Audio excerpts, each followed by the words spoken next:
무좀은 피부와의 전쟁입니다. 재감염이나 재발 가능성이 있어서 주의가 필요합니다. 이 경우에는 무좀이 좋아지더라도 다시 원점으로 되돌아갈 수밖에 없습니다. 네, 안녕하세요. 닥터스 피부과 위례점 피부과 전문의 김동조 원장입니다. 손발톱 무좀 치료 VIP 세미나에 분기별대로 초청 받는다고 들었어요. 네. 아무래도 제가 무좀에 진심이다 보니까 많은 세미나나 강연에 초청을 해주시는데요. 개인적으로 무좀은 피부과 전문의의 숙명이라고 생각합니다. 제가 이전에 공덕점이나 신사점에 있을 때부터 다양한 무좀 환자분들을 봤는데요. 대부분 손발톱까지 퍼져서 심한 상태로 오신 분들이 대부분이었습니다. 그분들을 보면 워낙 흔한 질환이고 치료도 가능한데 많이 민망해 하시는 것을 봤거든요. 그래서 그런 분들을 보면서 무좀 치료를 조금 더 빠르게 잘 해드려야겠다 이런 생각을 하게 되었고요. 그래서 논문도 많이 찾아보고 공부도 많이 했던 것 같아요.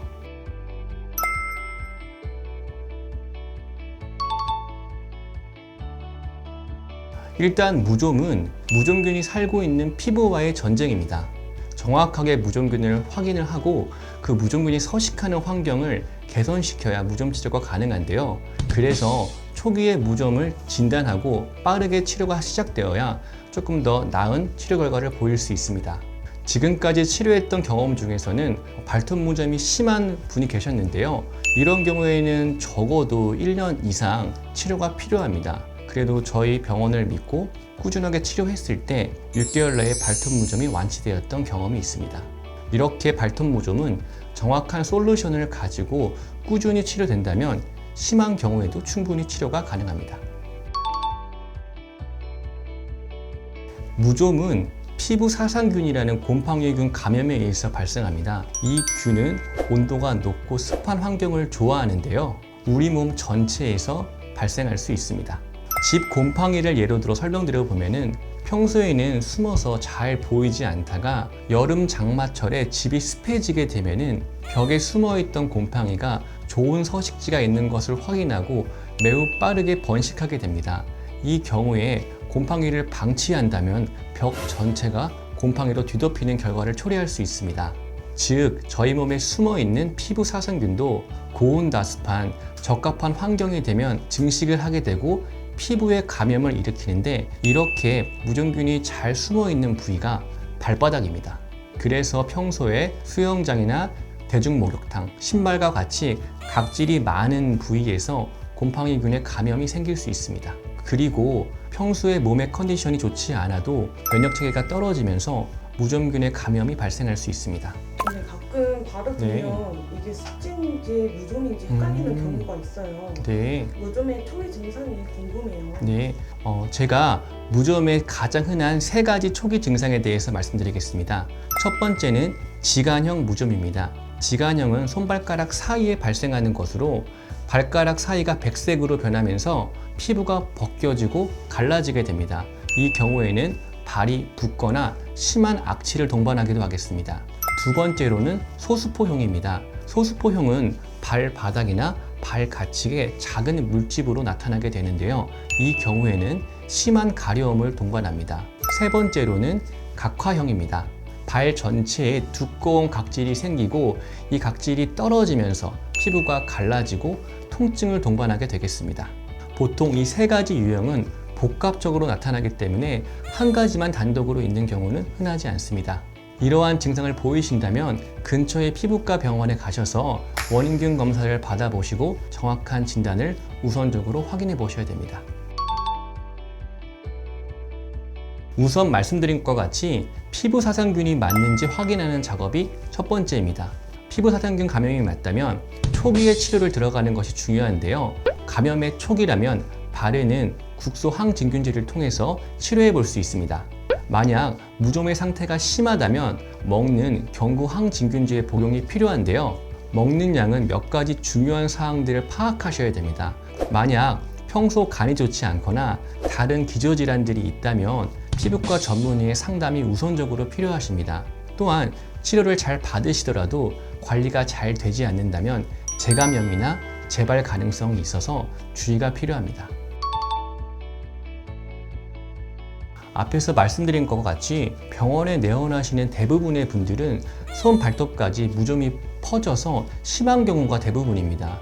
이 경우에는 치료 기간이 길어질 수밖에 없는데요. 정말 빠르면 수개월이고 평균적으로 1년 내외의 치료 기간이 필요합니다. 만약에 경구 항진균제의 복용이 힘들거나 또는 적극적인 치료를 원하신다면 저는 손발톱 무좀 레이저를 권해드리고 있습니다. 손발톱 무좀 치료는 네. 단기간을 해결하기 진짜 어렵겠어요. 맞아요, 네. 제가 듣기로는 원장님께서 무좀계 수준이라는 소리가 있어요. 원장님만의 손발톱 무좀 솔루션이 궁금해요. 일단 제가 오랫동안 무좀 치료를 해오면서 케이스가 누적된 것도 있고 환자별로 맞춤 치료를 해드리다 보니까 조금 더 긍정적인 효과를 본 것 같습니다. 요즘 제가 환자분들 상담을 해보면 치료 효과는 빠르고 치료 지속 기간은 길면서 통증이 없는 치료를 원하시는 것 같습니다. 이 경우 저는 손발톱 무좀 2종 레이저를 추천드리는데요. 지금까지 가장 효과가 있고 빠른 치료 효과를 보이는 레이저는 힐러 1064 레이저와 오니코 V 레이저입니다. 즉 간질환이 있거나 다른 약 복용으로 경구 항진균제를 먹을 수 없다면 이종의 복합 레이저 치료를 통해서 빠른 치료 효과를 기대해 볼 수 있습니다.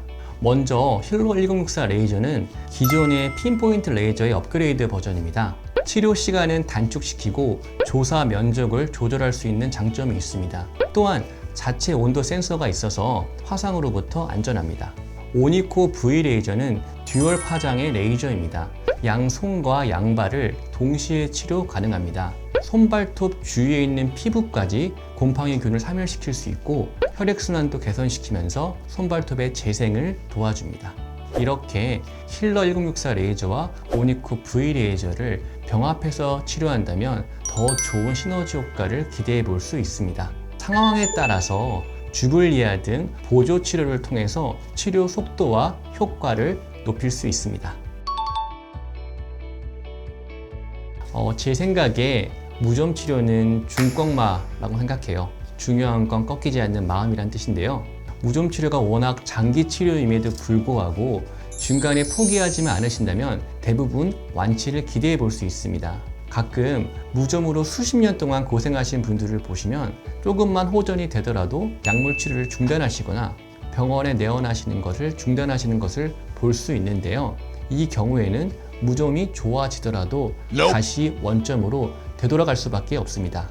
그래서 숙련된 피부과 전문의가 있는 병원에 내원하셔서 이번 여름에는 무좀을 좀 빠르게 치료해보고 싶어요. 또는 먹는 약 때문에 무좀 치료가 부담돼요. 이렇게 좀 솔직하게 상담을 받아보시고 개인별로 명확한 치료 솔루션을 받아보실 것을 추천드립니다. 요즘에 인스타나 유튜브 보면 네. 네일샵에서도 무좀 네. 관리를 해주는데 아, 그런가요? 전후 사진을 보면은 효과가 엄청 좋아 보이더라고요. 엄청 좋죠. 네. 샵 관리 무좀 치료는 효과가 있을까요? 일단 발톱 무좀의 같은 경우에는 발톱이 두껍게 부서지는 경우가 많기 때문에 이 부분을 갈아내고 제거해 주는 것만으로도 상당한 호전을 기대해 볼 수는 있습니다. 그렇지만 손발톱 뿌리에 있는 무좀균을 치료한 것은 아니기에 고온다습한 환경이 되면 무좀균이 다시 금방 재발할 수밖에 없습니다. 혹시 사막에 비 내린 뉴스 보신 적이 있으신가요? 사막에 비가 내리면 꽃이 만개한 아름다운 현상을 볼 수 있는데요. 손발톱 무좀의 경우에도 발톱을 뽑거나 네일샵에서 치료를 받으면 좋아지는 것처럼 보이지만 손발톱 뿌리에 있는 무좀균이 재발하면서 다시 악화될 수밖에 없습니다. 무좀을 완치를 했었는데 네. 다시 재발을 했다는 이야기가 종종 있더라고요. 네. 그건 왜 그럴까요? 일단 무좀이 완치가 됐다는 전제하에 다시 무좀이 감염됐다면 재발보다는 재감염 가능성이 있습니다. 재발과 재감염의 정확한 구분을 원하시면 역시 피부과 전문의에 내원하셔서 진료를 한번 받아보실 것을 추천드립니다. 오늘은 무좀에 대한 정보를 전달해 드렸습니다. 혹시 영상 보시면서 궁금한 점 있으시면 아래 댓글로 남겨주시면 성실하게 답변 드리겠습니다. 이상 닥터스 피부과 의뢰점 피부과 전문의 김동주 원장이었습니다. 감사합니다.